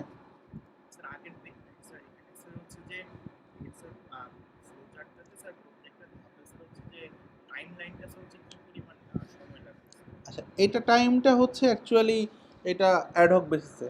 এটা মানে শুনতে ধরো এটা হচ্ছে প্রজেক্টের, ওই যে যখন আমরা যে স্কোপ বা কনটেক্সটটা ডিফাইন করব বোঝা যাবে ইনিশিয়াল। যেমন দেখো, এখানে আসার আগে কী বলছিলাম আমরা, যে আমার বেসলাইন স্কোপ আর কনটেক্সট থাকতে হবে, জানা থাকতে হবে। হ্যাঁ, এই সাপোর্টিংয়ে আসার আগে কী বলছিলাম আমি, বেসলাইন স্কোপ আর কনটেক্সট আর কনসার্ন জানা থাকতে হবে। তো আমি যখন ইনিশিয়ালটা জানি, আমি এখন ডিটেইল স্কোপটা তৈরি দিব। হ্যাঁ, তো যেহেতু আমি জানি, সুতরাং আমি আসলে বুঝবো যে এখানে আসলে আমার স্কোপ তৈরি করতে সময় কতটুকু লাগবে। প্লাস আমার ডোমেইন নলেজ অবশ্যই ইম্পর্ট্যান্ট। হ্যাঁ, ডোমেইন নলেজটা, যে এই ধরনের জিনিসে কাজ, যেমন ধরো আমি যদি একটা ই কমার্স সাইট বানাই, হ্যাঁ, যেখানে ধরো আমি বারবার আমি এক্সাম্পল দিচ্ছি কারণ এটা তোমাদের জন্য সহজ, তোমরা পরিচিত, এখন সবাই কম বেশি ই কমার্সের সাথে পরিচিত, যে আমার একটা অর্ডার কীভাবে দেখা যাবে, একটা প্রোডাক্ট কীভাবে ডিসপ্লে থেকে এটা কার্টে অ্যাড করবে, সেখান থেকে কীভাবে চেক আউট করবে, চেক আউটের জন্য এসেনশিয়াল ইনফরমেশন কি, ইনফরমেশনের পর সেটা কি পেমেন্ট করবে, যদি পেমেন্ট করলে সেই পেমেন্ট মোড কী হবে, সেই পেমেন্ট মোডের পরে সেই পেমেন্টটা হওয়ার পর এটা আবার কিভাবে ব্যাক করবে, ব্যাক করার পর সেটা আমি আবার এটা প্লেস করব, সেটাকে আবার হচ্ছে যে হচ্ছে মার্চেন্ট এন্ড থেকে সেটাকে আবার অ্যাকসেপ্ট করবে সেই প্রোডাক্ট আছে কিনা বা সেটা দেওয়ার মতো উপযোগী কিনা, থাকার পর সেটাকে আমি সাপ্লাই চেনে পাঠাবো যে এটা আমার এখন সাপ্লাইয়ের জন্য দিয়ে দাও ডেলিভারি স্টেপে। আবার আমি দেখাবো যে এটা স্টেপগুলো যে ডেলিভারি যাচ্ছে কিনা, যেটা ট্র্যাক করতে পারবে অনলাইনে যে আমার এটা কোথায় আছে। যে ধরো হচ্ছে তুমি তো একটা প্ল্যাটফর্ম তৈরি করে দিছো যেখানে সবাই সবার প্রোডাক্ট বিক্রি করতে পারবে, এখানে এসে কিনতে পারবে। তো এখন ধরো যে কিনতে চায় সে এসে অর্ডার করছে, এখন যে বেচতেছে সে সে তার ওখান থেকে দোকান থেকে জিনিসটা বের করে দিল, কুরিয়ারের কাছে পাঠাইলো, এই যে সব ইনফরমেশনগুলো ঠিক মতো সাজাইতে পারতেছি কিনা, এই যে প্রসেসটা আমি বললাম, আমাকে তো আগে এই ডোমেইনটা জানতে হবে ই কমার্সের, যে এই প্রসেসটা কি, এটা হচ্ছে স্ট্যান্ডার্ড একটা প্রসেস। এখন এটা কতটুকু আমি তৈরি করব। এখন বললো ভাই আমার এত কুরিয়ার টুরিয়ার ঝামেলা দিতে পারবো না, আমি সব নাই, এগুলো আমি ম্যানুয়ালি করবো। ওকে ফাইন, তাহলে সেভাবে করব। তখন আমার কি হবে, ওই যে গ্রে জোনের যে কনসেপ্টটা বলছিলাম, যে যেই জায়গাটা আমার একটু কনফিউজিং আছে সেইটাকে আমার ক্লিয়ার করতে হবে, সেই জায়গাটাকে যে আচ্ছা না আপনি তাহলে এই জায়গা যদি আসতে চায় কখনো বা পরবর্তী আসতে চায় তখন সেটার জন্য ইন্টারফেসিং কিভাবে করবে সেই স্কোপ রাখা। কারণ এখন বললো যে করলো না, পরে আবার করবে, তখন তুমি কি করবা, আবার নতুন করে ডেভেলপ করবা নাকি শুধু ইন্টারফেসিং দিয়েই কাজ হবে, তখন আবার তোমাকে ট্রেড অফ করতে হবে।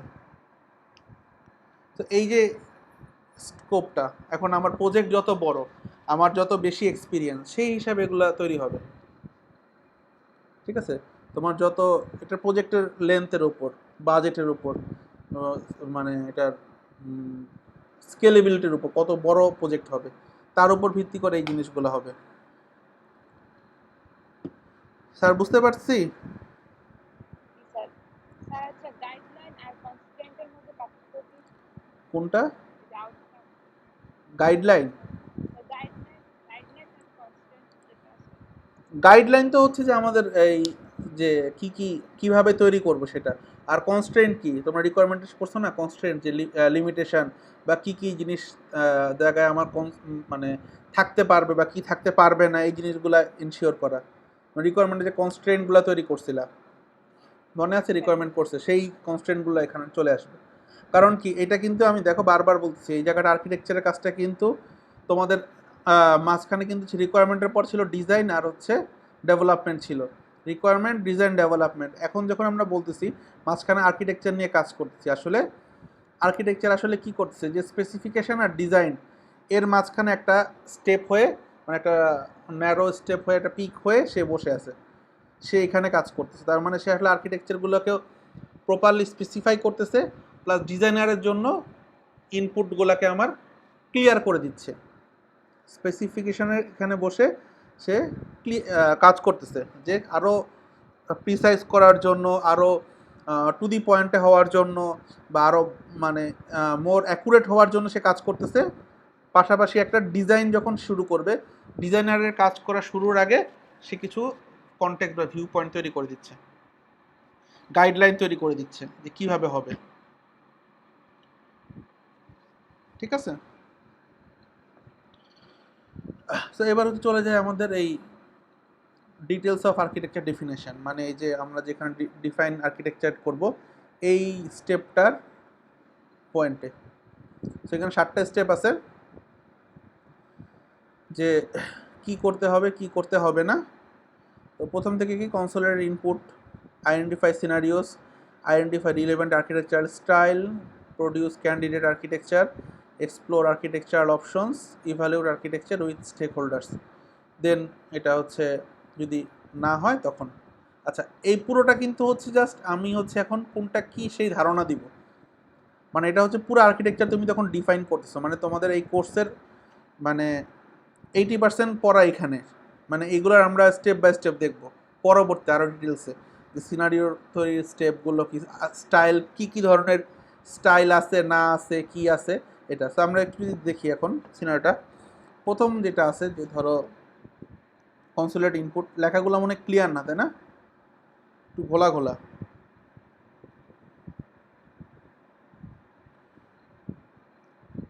লেখাগুলো কি বোঝা যায়? স্যার বলে তো বোঝা গেলে তো ভালো, আলহামদুলিল্লাহ, আমার জন্য ভালোই। তো একটু যাই, দেখো যে প্রথম যে স্টেপটা ইনপুট, প্রত্যেকটার জন্য আমাদের দেখো কি আছে, একটা এইম আছে, প্রত্যেকটা স্টেপের ইনপুট আছে, আউটপুট আছে, অ্যাক্টিভিটি আছে।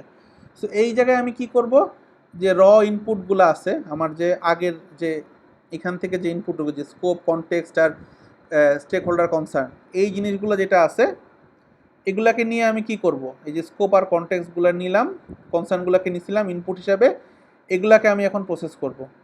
প্রসেস করে যে কি রিজলভ করব, দেখো ইনকনসিস্টেন্সি রিজলভ করব। আমি ইনকনসিস্টেন্সিগুলোকে সরাবো, ঠিক আছে। আর হচ্ছে কি করব, এই যে এইটা হচ্ছে আমার সরবে, হ্যাঁ, ইনকনসিস্টেন্সিগুলো। দেন হচ্ছে develop deeper where necessary to produce solid baseline, একটা ওই যে বলছিলাম বেসলাইন, একটা সলিড বেসলাইন তৈরির জন্য আমাকে কাজ করতে হবে, ঠিক আছে, যার উপর ভিত্তি করে আমার পরের যে স্টেপ, দেখো এই যে সিনারিওটা আইডেন্টিফাই করা হবে।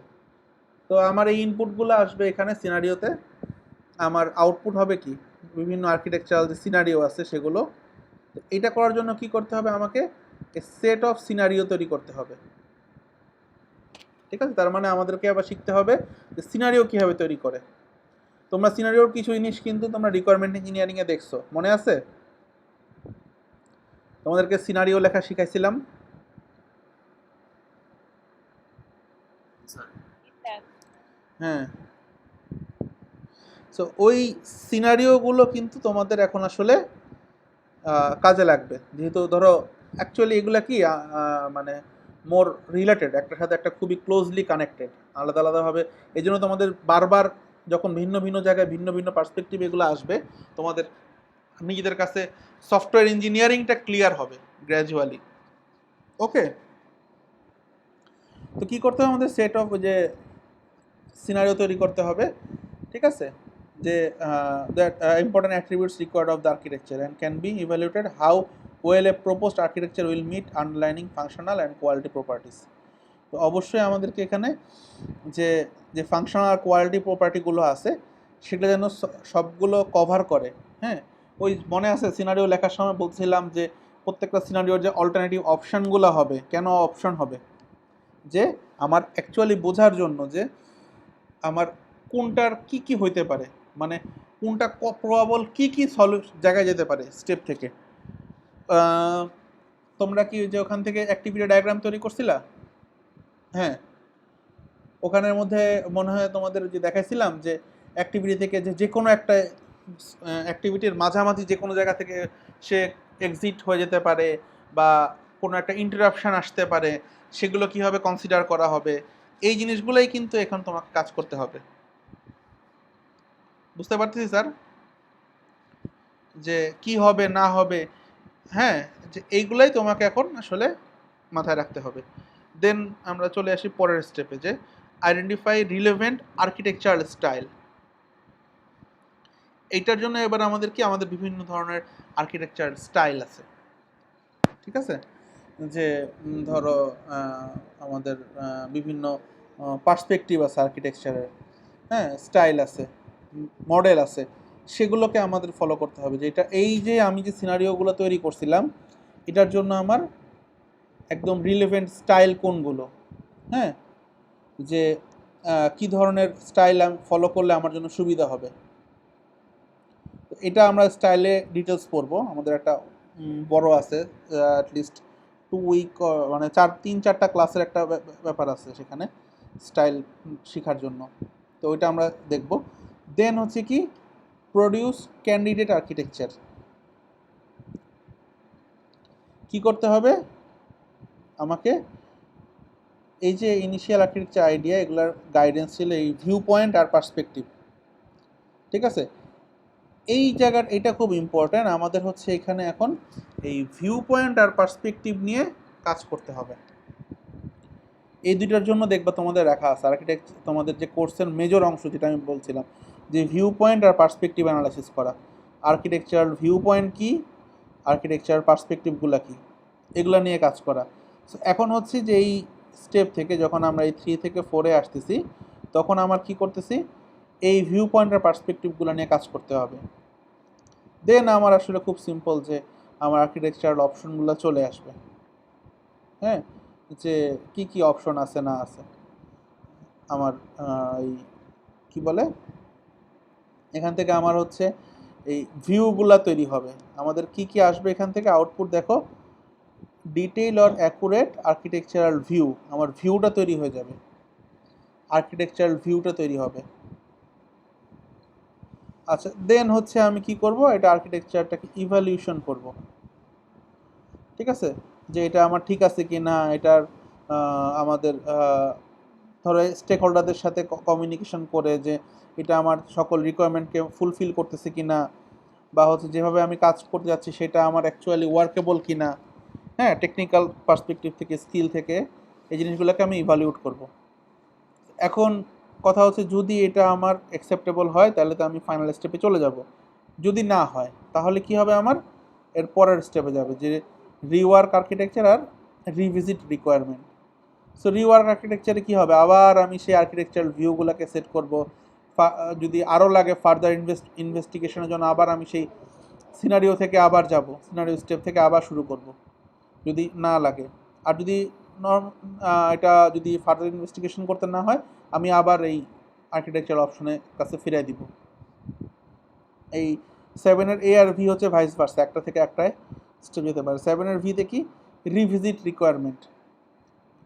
ওই যে আমরা যে স্পেসিফিকেশান তৈরি করছিলাম, হ্যাঁ, সেই স্পেসিফিকেশানটাকে আবার আমি রিভিজিট করব, যে ওকে ফাইন, স্পেসিফিকেশানগুলো ঠিক আছে কিনা, কোথাও সমস্যা হয়েছে কিনা, বা আমার ওখানে কোনো অ্যাম্বিগিউটি আছে কিনা। তোমাদের রিকোয়ারমেন্টে আমি দেখাইছিলাম যে কীভাবে হচ্ছে আমরা রিকোয়ারমেন্টের অ্যাম্বিগিউটি বের করে, হ্যাঁ, অথবা হচ্ছে ভ্যালিডেশন করে, মনে আছে প্রপোজিশনাল লজিক দিয়ে। সেই জিনিসটা হচ্ছে আমাদের এখানে কাজে লাগবে, যে ওইটাকে কাজে লাগায় হচ্ছে আমাদের এখন এই আর্কিটেকচারাল ডেফিনেশনটা আমরা প্রডিউস করব। সো এটার পয়েন্টগুলো বুঝতে পারছি। স্যার একটা ইয়ে ছিল স্যার, হুম এখানে যে সার্কেলটা আছে স্যার, সাইকেলটা স্যার, হুম যে এক্সপ্লোর আর্কিটেকচারাল অপশন এগুলো স্যার, এখানে স্যার হচ্ছে আমরা মাঝখানে স্যার যে ক্লায়েন্ট আছে স্যার, ক্লায়েন্ট থেকে স্যার ফিডব্যাক নিতে পারবো না স্যার। কোন স্টেপে কত নম্বরে?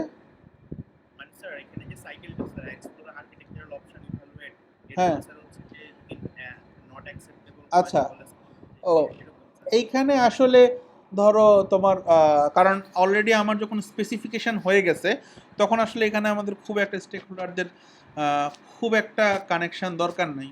ঠিক আছে, কারণ হচ্ছে এটা আসলে একটা মানে মোর টেকনিক্যাল টাস্ক।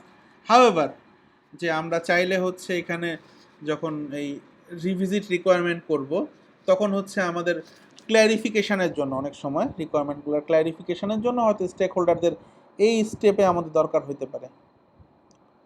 ঠিক আছে, ফর ক্ল্যারিফিকেশন, যে আমরা যদি একটা বলি তখন এখানে আমরা একটা এরকম মার্ক করতে পারি চাইলে এখান থেকে এখানে, আমাদের এখানে একটা হচ্ছে ক্ল্যারিফিকেশনের জন্য।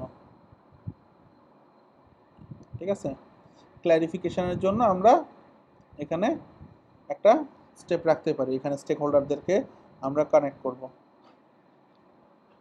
দিয়ে এখানে আমরা কিছু ক্ল্যারিফাই করব রিকোয়ারমেন্টগুলোকে, যে আচ্ছা ঠিক আছে কি ছিল বা কি প্রবলেম হয়েছে।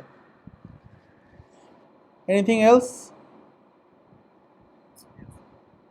ওকে, সো এখান থেকে আমাদের বের হওয়ার জন্য একটা প্রিন্সিপাল আছে, দুইটা স্ট্র্যাটেজি আছে। প্রিন্সিপালটা কি, can be considered complete once the architecture definition can be considered complete once the material risks that the system faces have been mitigated, which can be judged by the absence of significant moments of action after stakeholders evaluation of the architecture. আচ্ছা, stake holder বলতে not only customer, হ্যাঁ, এটা কিন্তু হচ্ছে technical lead হতে পারে, project manager হতে পারে, তারা যখন এটা ইভালুয়েশন করবে তখন এটা বের হবে। এটা হচ্ছে রুল, থাম রুল, যে সবাই দেখলো যে এটার যা রিস্কগুলো ছিল সেগুলো মিটিগেট হয়েছে, প্লাস হচ্ছে যে আমাদের এই যে স্টেপ ছিল সেই স্টেপগুলো কমপ্লিট হয়েছে, দেন আমি বলতে পারি ওকে ফাইন, এটা আমরা এখন থেকে বের হয়ে যেতে পারবো। ঠিক আছে, তো আর স্ট্র্যাটেজিটা কি, স্ট্র্যাটেজিটা হচ্ছে খুব simple. Include yourself in the reviewer of the architectural description. যে স্যার নিজেকেই নিজের রিভিউয়ার হিসেবে বসানো খুব টাফ, নিজের কাজ নিজের খুব পছন্দ হয়ে যায় নাকি স্যার, যে নিজে যেটা করি সেটাকেই ঠিক মনে হয়। তো এই জন্য হচ্ছে কি, ধরো আমরা কি করি, টিম হিসাবে কাজ করি অনেক সময়। এটা হচ্ছে একটা মানে কি বলবো, বইয়ের কথার বাইরে। আমরা কি করি, যে ধরো একজন করছি, সেটাকে হচ্ছে আরেকজন বলে যে এটা আমি এখন বাদ দিব, মানে ওই ছিদ্রান্বেষী যেটাকে বলে, হ্যাঁ, যে আমার মূল উদ্দেশ্য হচ্ছে তোমার ভুল বের করা। তো তোমাকে আমি একটা জিনিসটাকে রিজেক্ট করব, রিজেক্ট করার জন্য আমার কি কি করা লাগবে সেটা খুঁজে বের করা। তার জন্য আমি তখন ওগুলা বের করি, যে কোথায় কি বের রাখছো, কোথায় কি ডেফিনেশন নাই, কি লিমিটেশন আছে, সেগুলো খুঁজে বের করা। ঠিক আছে। আচ্ছা, আর হচ্ছে আরেকটা স্ট্র্যাটেজি কি আছে, aim to produce an architectural description that is good enough to meet the needs of it users rather than strive for a perfect vision that will take significantly more resources to complete without providing any real benefit of the system stakeholder। মানে হচ্ছে and ইউজারকে প্রাধান্য দিয়ে কাজটা করা, and ইউজারের নিডটা কি, rather হচ্ছে আমার একটা খুব মানে কি বলবো, যে টেকনিক্যালি সাউন্ড বা খুব চমৎকার একটা সিস্টেমের চেয়ে কি হবে, আমার ইউজারের যে এন্ড ইউজারের নিড সেটাকে প্রায়োরিটি দেওয়া, সেটাতে ফোকাস করা। স্যার এতে করে তো আমাদের জিনিসের কোয়ালিটি লস হবে হবে, কিন্তু আমাকে এইটা বুঝতে হবে যে at the end of the day আমি যদি আসলে কি বলে, আমার অ্যাপ্লিকেশনটা এন্ড ইউজাররা ব্যবহারই না করে, সিস্টেমটা ব্যবহারই না করে, তাহলে তো আসলে কোনো লাভ হলো না। আমার এই সিস্টেম মানে কোনো লাভ নেই, এই সিস্টেমের কোনো মানে বা সফটওয়্যারের কোনো আসলে কোনো ভ্যালু থাকতেছে না। বুঝতে পারছো? তো এইটা হচ্ছে আমাদের এক্সিট ক্রাইটেরিয়া। এবার আসি আমাদের হচ্ছে বিভিন্ন এসডিএলসিতে আর্কিটেকচারাল ডেফিনেশনগুলো। ওয়াটারফল মডেলে কি আছে, ওয়াটারফল মডেল যেটা ছিল তোমাদের, যে তোমরা যদি দেখো যে ফরওয়ার্ড আর ব্যাকওয়ার্ড স্ট্র্যাটেজি, আমাদের যে ফিডব্যাকিং মডেল ছিল, হ্যাঁ, সেই একটা লিনিয়ার অ্যাপ্রোচে আমরা আগাই। ওয়াটারফল মডেল সাধারণত যে কি করি, আমরা স্কোপ ডিফাইন করি, রিকোয়ারমেন্ট ফিক্স করি, ডিজাইন করি, কোড লিখি, হ্যাঁ। তো সেগুলো হচ্ছে কি, মানে লিনিয়ার অ্যাপ্রোচ ছিল, যে একটা স্টেপ পরের স্টেপ। শুধু ফরওয়ার্ড ব্যাকওয়ার্ডটা কি হয়, যে 3 থেকে 2-এ আসে, 2 থেকে 3-এ যায়, 2 থেকে 4 বা 4 থেকে 2-এ আসার কিন্তু কোনো অপশন নাই। তো এইটার মডেলটার মধ্যে এখানেও কি হবে, আমরা যখন এই প্রসেসে বারবার কাজ করব এই পদ্ধতিতে স্টেক হোল্ডারদের সাথে নিয়ে, তখন আসলে কি হবে, আমাদের ওয়াটারফলের মতো সাথে এটা অ্যাডজাস্টেবল। কারণ ওয়াটারফল মডেলে যেরকম ফরওয়ার্ড ব্যাকওয়ার্ড স্টেট ছিল, এখানেও সেম আছে আমাদের, যে আমরা গিয়ে যে আবার ব্যাক করে রিভাইজ করতে পারি তাদের কাজকে, বা স্টেক হোল্ডারদের অ্যাপ্রোচ করে তাদেরকে এই ডিজাইনের আগে, মানে স্পেসিফিকেশন আর ডিজাইনের মাঝখানে যে আর্কিটেকচারের কাজ, সেখান থেকে আবার আমরা এটাকে যে লুপের মতো, সাইকেলের মতো ঘুরতে পারি। সো ওয়াটারফল মডেলের সাথে এটা খুব ভালোভাবে অ্যালাইন। ইটারেটিভ অ্যাপ্রোচ অবশ্যই, এটা হচ্ছে যদি আমরা এই যেভাবে যদি ডিফাইন করি আর্কিটেকচার, এটা অবশ্যই ফিচার ড্রিভেন ডেভেলপমেন্ট হচ্ছে। মানে আমি স্টেক হোল্ডারদের সাথে ফিচার নিয়ে কথা বলতেছি। কেন বলছি এটা খুব আধুনিক, যে দেখো বারবার আমি হচ্ছে কিন্তু তাদের সাথে ওই যে বলছিলাম, আমি কি বলছি যে ভাই আপনাকে আমি তাহলে প্রথম এই মডেলগুলো দিব, এই ফিচারগুলো দিব, আপনি সেগুলো নিয়ে কাজ শুরু করেন, দেখেন কি প্রবলেমে পড়তেছেন বা কোথায় কি চ্যালেঞ্জ আসতেছে। অথবা আপনার যখন এটাকে সিস্টেম রান টাইমে যাচ্ছে, আমরা তো টেস্ট করতেছি কিছু নর্মাল টেস্ট খুব ভালো এনভায়রনমেন্টে, আপনি যখন রিয়েল টাইম এনভায়রনমেন্টে যাবেন, যে ধরেন একটা গ্রাম থেকে অপারেট করতেছে এই সিস্টেমটাকে, তখন আসলে এটা কি হচ্ছে, আপনি স্মুথলি পারছেন কি না, অথবা হচ্ছে আমরা যে জাভাস্ক্রিপ্ট ইউজ করতেছি, হ্যাঁ, সেগুলো আমার রান টাইমে লোড হচ্ছে কি না, ইত্যাদি জিনিসপত্রগুলোকে দেখানোর জন্য। ইভেনচুয়ালি দেখো আমরা এমনও একটা এই পজ সিস্টেমের একটা জায়গায় স্মুথ চালানোর জন্য কি রাখছিলাম, এটার একটা বলি, সেটা হচ্ছে আমরা বাদ দিয়ে দিচ্ছিলাম যে স্টকে কয়টা আছে, হ্যাঁ, সার্চ করার। মানে যখন যে পজ যে সিস্টেম, দোকানে যখন বিল করে না পজ, সেখানে হচ্ছে আমরা স্টকটাকে বাদ দিয়ে দিচ্ছি। কারণ স্টকটা কিন্তু হচ্ছে কি, সারাক্ষণই আপডেট হচ্ছে একটা একটা মানে অল টাইম হিট একটা টেবিল হচ্ছে, যে টেবিলে সবাই হিট করতেছে। তা আমি বলছি আমার যে পজ তার এখানে থাকার হিট করা দরকার নেই। তো আমার ক্লায়েন্ট বলছে কেন আপনার স্টক দরকার নাই কেন?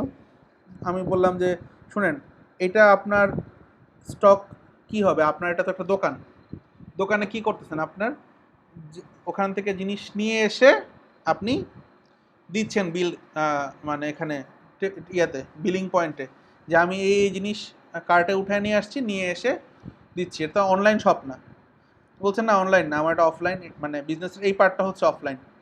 আমি বলছি হ্যাঁ, তো সুতরাং এখানে আপনার তো এটা স্টক নিয়ে মাথা ঘামানোর কোনো দরকারই নেই, কারণ আপনার স্টকে আছে কি নাই সেটা তো সে দোকানে সে দেখতেই পাচ্ছে, ডিসপ্লে করতেই আছে। ডিসপ্লেতে থাকা মানে এটা স্টকে আছে, ডিসপ্লেতে নাই মানে স্টকে নাই। সো বলে তাহলে এটা ডাটা আপডেট হবে কীভাবে? আমি বলছি ফাইন, ডাটা আপডেট হবে হচ্ছে যখন একটা এরকম প্রসেস শেষ হবে, একটা ব্যাচ প্রসেসিং করবে, একটা নির্দিষ্ট সময় পর পর আমরা একটা অপশন দিচ্ছি বাটন, যে সে হচ্ছে এখানে একটা লোকাল স্টোরে মানে লোকাল ডাটাবেসে ক্যাশিং করে রাখবে ডাটাগুলোকে, যখন দিবে তখনই হচ্ছে ইন্টারনেট কানেক্টেড হয়ে সে আপডেট করে দিবে একটা নির্দিষ্ট সময় পর পর। এতে করে কি হবে, যে কিউ তৈরি হবে না। ধরো এখন তুমি যাচ্ছ কাস্টমার যে লাইনে দেয় জিনিসপত্র নিচ্ছ বিল দিয়ে, বিলের লাইনে বারবার ইন্টারনেট কানেকশন ইন্টারাপ্ট হচ্ছে বা প্রবলেম হচ্ছে, তখন কি হবে, কাস্টমাররা বিরক্ত হবে। সো তাদেরকে যাতে খুশি থাকে এই জন্য কী করছি আমরা, যে একটা ব্যাচ প্রসেসিংয়ে চলে গেছি। দেখো এটা কিন্তু এই কনসেপ্টটা কিসের, ব্যাচ প্রসেসিং অপারেটিং সিস্টেমের কনসেপ্ট, যে আমার রান টাইম প্রসেসিং বা ব্যাচ প্রসেসিং, ওই জিনিসটাকে আমরা এখানে অ্যাপ্লাই করছি। মানে তুমি বিভিন্ন কোর্সের নলেজ কিন্তু তোমার সফটওয়্যার ইঞ্জিনিয়ারিংয়ে লাগবে, বুঝতে পারছি। আর দেন হচ্ছে ফাইনালি যে আমাদের অ্যাজাইল মডেল মেথড, অ্যাজাইল মেথডে কি হচ্ছে আমাদের, অ্যাজাইলের আমরা যেরকম বলছিলাম যে কি করি, আমরা অ্যানালাইসিস সময় এন্ট্রি নেই, ডিজাইন করি, বিল্ড অ্যান্ড টেস্ট ইভ্যালুয়েশন, এই চারটা স্টেপে আমরা অ্যাজাইল মডেল চলে। অ্যানালাইসিস করতেছি, ডিজাইন করতেছি, টেস্ট করতেছি, ইভ্যালুয়েশন করতেছি। সো এই মডেলেই আমাদের এটা ছোটোখাটোভাবে কী করবো আমরা, অ্যাজাইল কী করে আমাদের অবশ্যই ডকুমেন্টেশন কমায় দেয়, কারণ ছোট জায়গায় কাজ করছি, ছোট জিনিস, একটা ছোট্ট একটা স্ক্রাম নিয়ে কাজ করতেছি, কাজ শেষ, আমার গল্প শেষ। তো এই জন্য হচ্ছে আমাদের কম লাগতেছে। তো যখন এই জন্য আমরা টিমে কাজ করি, তো আমাদের এই ডিজাইন প্রিন্সিপালগুলো আমাদের সামনে খুব সহজ থাকে। ধরো যখন একটা সফটওয়্যার 100 জন বানাচ্ছে আর একটা পার্ট হচ্ছে 3 জন কাজ করতেছে, তো ডেফিনেটলি 3 জনের ভিতরে আমার পুরো কাজটাই হয়। এই জন্য এখন যেমন দেখবা যে সব সময় বলে না যে ফুল স্ট্যাক ডেভেলপার চাচ্ছি আমরা। তো ফুল স্ট্যাক কেন বলে, যেন কারণ হচ্ছে এখন ম্যাক্সিমাম হচ্ছে অ্যাজাইল মেথডে চলে, ছোট ছোট মডেল অনুযায়ী মডিউল নিয়ে কাজ করতেছে। কিছু লোকজন থাকে বড় যারা সিনিয়র জায়গায় বসে আছে, তারা পুরো সিস্টেমটা ডিজাইন করা আছে। তোমরা 3 জন বসে পুরো ছোট মডিউলে কাজ করবা, তো তোমাকে front end, back end, intermediate, middleware সব কিছু নিয়ে তোমাকে কাজ করতে হচ্ছে। তুমি মাঝখানে বসে চুপটাক তোমরা 3 জন বসে অ্যাজ এ টিম সবাই সব কিছু করে জিনিসটা তৈরি করে দিয়ে দিচ্ছ একসাথে করে। মানে ওই যে ধরো যেই কারণে আমরা প্রসেস ভাঙছিলাম বড় প্রসেস, সেটাই আবার ছোট হয়ে আসছে। কেন?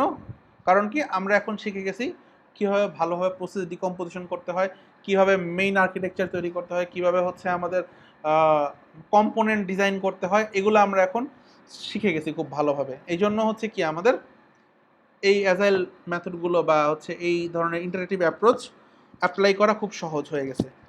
ওয়াটারফল মডেল থেকে বের হয়ে আমরা এই মডেলে এখন চলে গেছি, বুঝতে পারছি। তার মানে যে অ্যাপ্রোচটা আমরা বললাম স্টেক হোল্ডার ড্রিভেন, সেটা আসলে কি আমাদের এই যে 3টা বেস মডেল আছে আমাদের এসডিএলসির, 3টাতেই খুব ভালো ফিট করে। তো এই হচ্ছে জিনিস। তো আমরা আসলে কি দেখলাম, যদি সামারি করি, আমরা আর্কিটেকচারের ডেফিনেশনগুলো দেখছি। হ্যাঁ, বিভিন্ন সফটওয়্যার ডেভেলপমেন্ট প্রজেক্টের জন্য stakeholder driven architecture definition তৈরি করছি, প্রিন্সিপাল অ্যান্ড প্রসেস। এই প্রসেসের কনটেক্সট আর এগুলোর আউটকামগুলো আমরা দেখছি, কনটেক্সটের আউটকাম। তারপরে হচ্ছে এই বেসলাইন ডেফিনেশন তৈরি করার দেখছি, স্কোপ আর কনটেক্সট, কীভাবে স্কোপটা কনটেক্সট তৈরি করতে হবে। তারপরে হচ্ছে স্টেক হোল্ডারদের কনসার্নগুলো কী, যেগুলো ফাংশনাল টেকনিক্যাল রিকোয়ারমেন্ট এগুলো। আর এই যে জিনিসটা, এটা হচ্ছে যে আমাদের যে প্রসেসটা বললাম ডেফিনেশনের, আর্কিটেকচার ডেফিনেশনের যে প্রসেস, এটা হচ্ছে যে সকল এসডিএলসি মেথডেই আসলে আমাদের ভালো কাজ করে। বইয়ের মধ্যে আরও ইন ডিটেলসে আছে প্রত্যেক স্টেপগুলোর ভিতরের কাজগুলা কিভাবে ডিফাইন করে, তোমরা বইটা পড়লে আরও ডিটেলসে বুঝবা। যেহেতু তোমরা এসডিএলসি মেথড জানো, আমি আসলে এটার খুব ইনডেপথে যাই নাই, but as you know this, so তোমরা এটা ক্লিয়ারলি বুঝতে পারবা, তাই আমি আর এটার ভিতরে ঢুকি নাই। ওকে, সো এই হচ্ছে মোটামুটি তোমাদের গল্প। তো গল্পটা কি এখন সবার কাছে ক্লিয়ার? ডেফিনেশন প্রসেস, আমাদের যে আর্কিটেকচারের প্রসেস আছে সেই প্রসেসের প্রথম স্টেপ হচ্ছে এটা, যে আর্কিটেকচার আমরা ডেফিনেশনটা আমরা দিব। এরপর আসলে আরও বাকি যে স্টেপগুলো আছে সেগুলো আমরা দেখব। তো আর্কিটেকচার ডেফিনেশন প্রসেসটা কি ক্লিয়ার হয়েছে সবার কাছে কিছুটা, বা কি কি করতে হবে সেটা বুঝতে পারছি? স্যার মোটামুটি স্যার দেখা হ্যাঁ, বইটা পড়লে তোমরা বুঝবে, আর অবশ্যই দেখবা যে বইটার পিডিএফ পাওয়া যায় কিনা। হুম, স্যার পিডিএফ